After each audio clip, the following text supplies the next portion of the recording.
this is Sir Daniel Khan. Today again we are here with online class. आज का जो lecture है वो थोड़ा इंटरेस्टिंग है।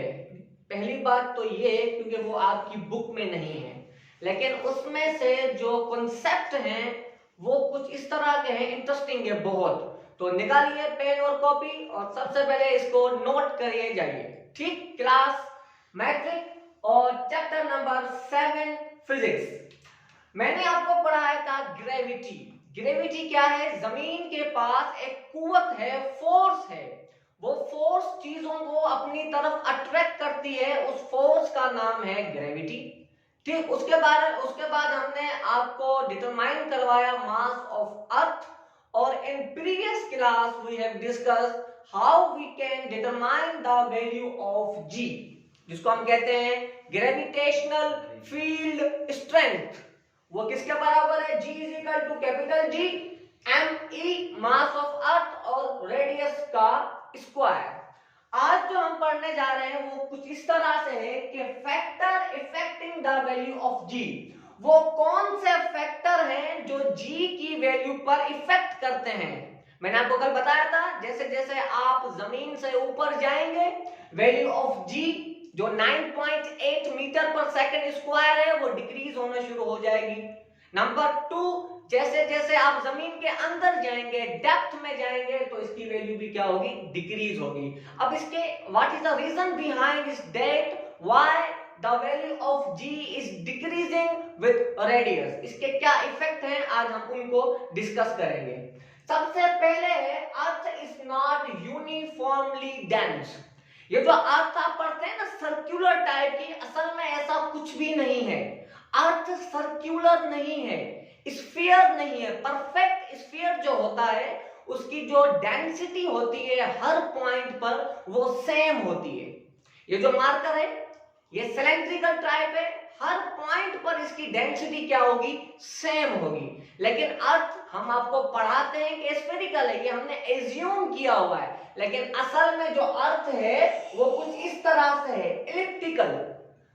जैसे आपके पास होता है ना एग, अंडा, उस तरह से ये इलिप्टिकल है, चिपटी हुई है। ठीक, अब अगर ये अर्थ इलिप्टिकल है, चिपटी हुई है, ठीक। Number second thing is that earth के अंदर क्या क्या है? लोहा, पानी, मैग्नेट, उसके बाद सोना, चांदी, डिफरेंट मटेरियल्स आर देयर। ठीक, अब कहीं पर अर्थ में सोना है तो सोने का मास अलग है, कहीं पर अर्थ में पानी है तो पानी का मास अलग है, कहीं पर अर्थ में क्या है? मैग्नेट है तो उसका जो मास है वो अलग है। ठीक, और जैसे जैसे मास बढ़ेगा वैल्यू ऑफ G भी बढ़ेगी।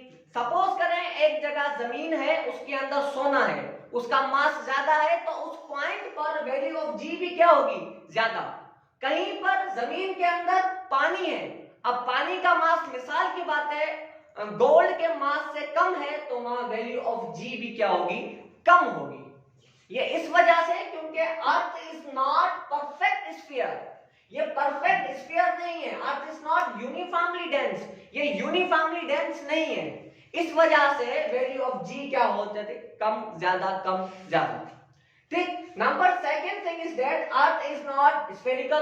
अर्थ स्फेरिकल भी नहीं है, अगर वो स्फेरिकल नहीं है तो एलिप्टिकल है, एलिप्टिकल है तो वो यूनिफॉर्मली डेंस नहीं है।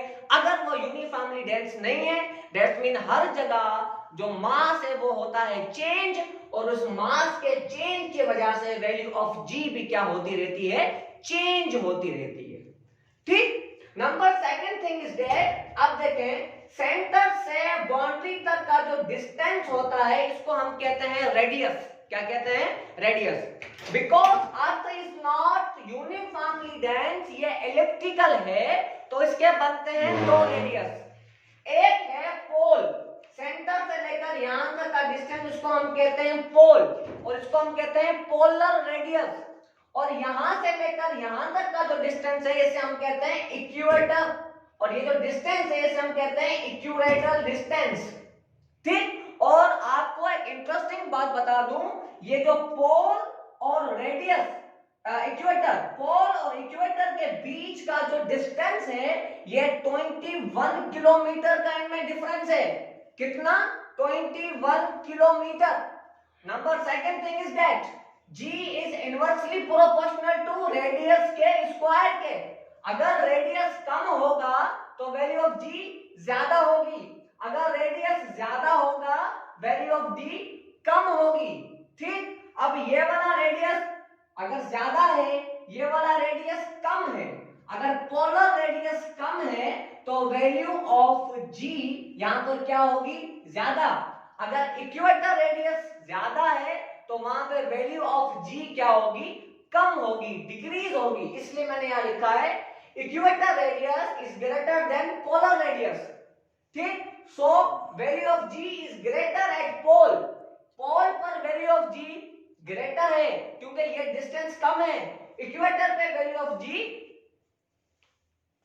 सो value of g is greater at poles. Poles पे वैल्यू ऑफ g ज्यादा है क्योंकि डिस्टेंस कम है, और इक्वेटर पे वैल्यू ऑफ g कम है क्योंकि ये वाला डिस्टेंस क्या है, ज्यादा है। Difference between pole and radius, polar radius और इक्वेटर रेडियस के बीच का जो डिफरेंस है वो कितना है, कितने किलोमीटर का है, 21 किलोमीटर का डिफरेंस है। इस वजह से भी वैल्यू ऑफ g क्या होती रहती है, decrease and increase. And last but not least, earth rotate west to east. Earth जो रोटेट करती है ये करती है वेस्ट टू ईस्ट रोटेट करती है। अर्थ के पास दो मोशन होती हैं, एक तो ये रोटेट भी करती है और अपने ही एक्सिस पे क्या करती है, स्पिन करती है, स्पिन। तो इसकी जो रोटेशन है वो फ्रॉम वेस्ट टू ईस्ट है। ये क्वेश्चन आपसे पूछे जा सकते हैं इन एमसीक्यूज किसी भी किस्म के इंटरव्यू में, तो इनको रिमेंबर करें, मेमोराइज करें, कॉन्सेप्ट इनके अपने जहन में बिठाएं। इंशाल्लाह meet again as soon as possible in next class. तब तक के लिए अल्लाह हाफिज, टेक केयर।